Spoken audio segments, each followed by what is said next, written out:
வாழ்க வையகம், வாழ்க வையகம், வாழ்க வளமுடன். வாழ்க வையகம், வாழ்க வையகம், வாழ்க வளமுடன். குரு வாழ்க, குருவே துணை. ஆசான் அருள்தந்தை வேதாத்ரி மகரிஷி அவர்கள் நம்மோடு சுக்குமமாக நிறைந்து இந்த சிந்தனையை சிறப்பித்து தருவாராக. இன்றைய சிந்தனையாக யார் தருவார் இந்த அரியாசனம் என்ற தலைப்பை நாம் எடுத்துட்ருக்குறோம். பொதுவாகவே ஏதாவது ஒரு ஆன்மீக கல்விக்கு நாம் உள்ளே நுழைஞ்சு கற்றுக்குறோம் அப்படின்னா நம்முடைய வாழ்க்கையை நெறிப்படுத்தி கொள்கிறோம் அப்படின்னு தான் அர்த்தம். அப்படி நாம் நெறிப்படுத்தி கொள்வதுக்கு முன்னாடி நாம் எப்படி இருந்தோமோ அதை விட பல மாறுதல்கள் நம்முடைய வாழ்க்கையில் தோன்றும். நிச்சயமாக அது நல்ல மாறுதலாகவே இருக்கும். அந்த வகையில் நாம் மனவளக்கலைக்கு வர்றதுக்கு முன்னாடி ஒரு வாழ்க்கை முறையில் இருந்திருப்போம். அதற்கு பிறகு நமக்குள்ள சில ஏற்றங்கள்.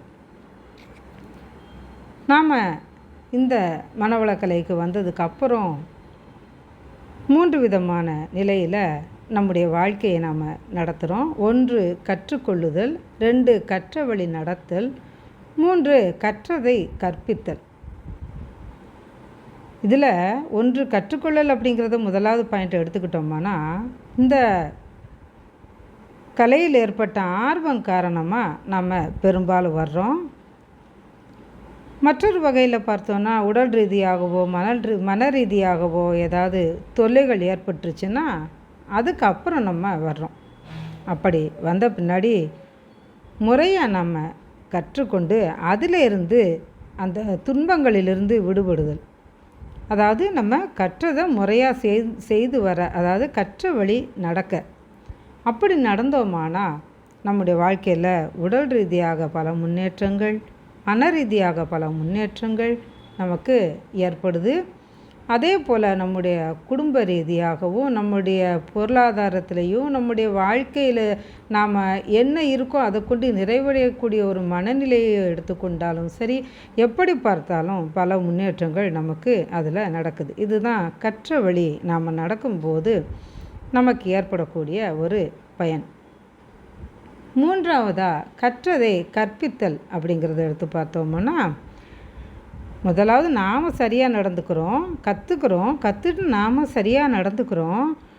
அதுக்கப்புறம் நம்ம நெறிப்படுத்தி கொண்டு உடல் துன்பம், மன துன்பம் அப்படின்னு சொல்லி நம்மள்கிட்ட வரக்கூடியவங்களுக்கு நம்ம முறையாக கற்பித்து வரணும். நம்ம கற்றுக்கொண்டதையும் யாம் பெற்ற இன்பம் பெருகை வையகம் என்பது போல் அவங்களும் ஒரு நல்ல நிலைக்கு வருவதற்கு நம்மால் முடிஞ்ச உதவியை நாம் செய்யணும். இதுதான் கற்றதை கற்பித்தல் அப்படின்னு சொல்கிறது.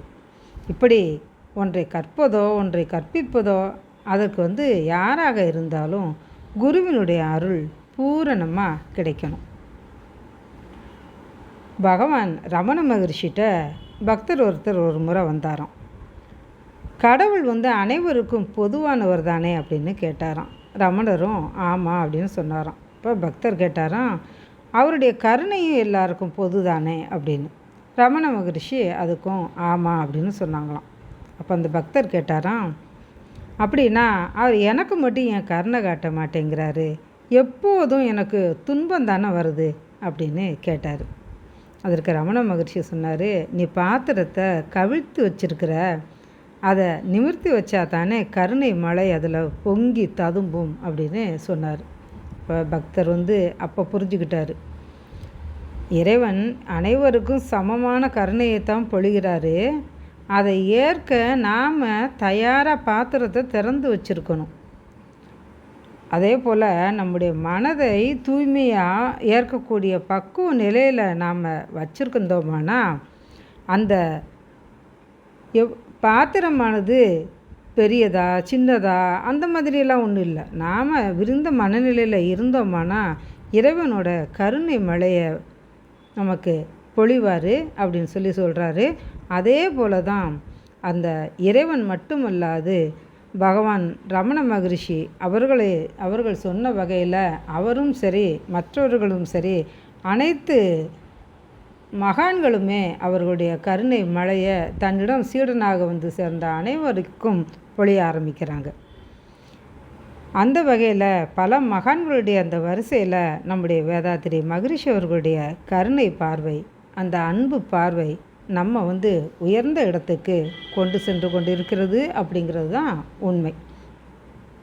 இப்படிப்பட்ட மகான் அருட்தந்தை அவர்கள் சொன்ன கருத்துக்களை உள்ளுணர்வாக பெற்று அந்த வழியில் நாம் நடந்து மற்றவங்களுக்கு உணர்ந்து ஓதும் பெரும் வாய்ப்பை நாம் பெற்றிருக்கோம்.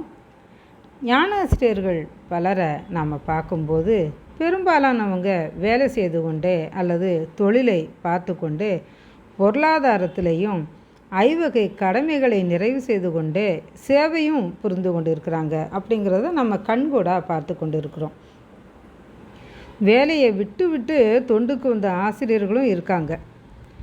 பலர் வந்து இங்கே வந்த பிறகு வேலை, பொருளாதாரம் அப்படிங்கிற உயர்ந்த நிலைக்கும் போயிருக்காங்க. எனக்கு தெரிஞ்ச ஆசிரியர் ஒருத்தர் சொல்லுவார், படித்து டீச்சர் ஆகணும் அப்படிங்கிறது என்னோடய ஆசை, ஆனால் அது நிறைவேறாதது அப்படிங்கிற ஒரு நிறைவேறவே இல்லை. அந்த வருத்தம் வந்து எனக்கு உண்டு.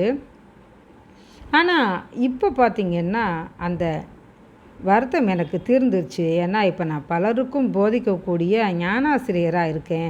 எனக்கு அந்த வகையில் ரொம்ப மகிழ்ச்சி அப்படின்னு சொல்லுவார். இவ்வளவு உயர்ந்த அந்த அரியாசனம் அது பார்த்திங்களா, அப்படிப்பட்ட அந்த அரியாசனத்துக்கு நாம் தகுதியாக இருக்க வேண்டாமா? அப்படி தகுதியாக இருக்கிறதுக்கு நாம் கற்றுக்கொண்டதை நடைமுறைப்படுத்தி வரணுங்க.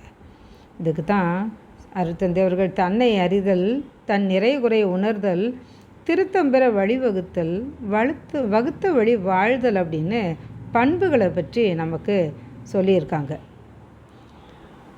அருட்தந்தை அவர்கள் ஆசானை உயர்த்தி சொல்லும்போது ஒரு கவியில் கூட சொல்லியிருப்பாங்க, அருவுருவாம் ஆதிபரம் அகநிலைக்கு உயர் குறிப்பு அன்புருவாம் ஆசிரியன் ஐம்புலனை ஒழுக்கத்தில் உருவாக்கி உய்விக்கும் ஒரு உயர்ந்த திருவடிவம் உலக மத நூல்களெல்லாம் ஓதும் இந்த உண்மையினை அப்படின்னு சொல்லியிருக்காங்க.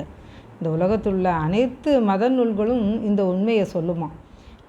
நம்ம ஒரு ஆசானை வந்து இறைவனுக்கு ஒத்தவாறு உருவாக இருப்பாங்க அப்படின்னு ஆதி பரத்தினுடைய அகநிலைக்கு நம்ம ஒரு ஆசிரியரை உயர்த்தி அவ்வளவு மதிப்பு நமக்கு கொடுத்து அருட்தந்தை அவர்கள் சொல்லியிருப்பாங்க.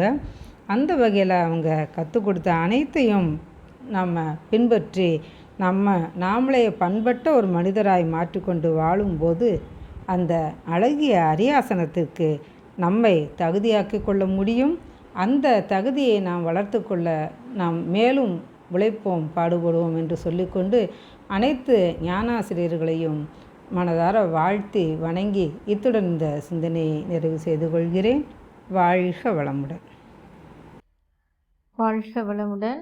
ஸ்கை வேதாத்திரியம் அமுதம் சேனலுக்கு இதுவரைக்கும் சப்ஸ்கிரைப் பண்ணின அனைத்து அன்பர்களுக்கும் மிக்க நன்றி. வாழ்க வளமுடன். அனைவரும் வேதாத்திரிய தத்துவங்களை உலகறிய செய்வோம். இந்த சேனலை உங்கள் அன்பர்கள் அனைவருக்கும் ஷேர் செய்து பயன்பெறுங்கள். நன்றி. வாழ்க வளமுடன்.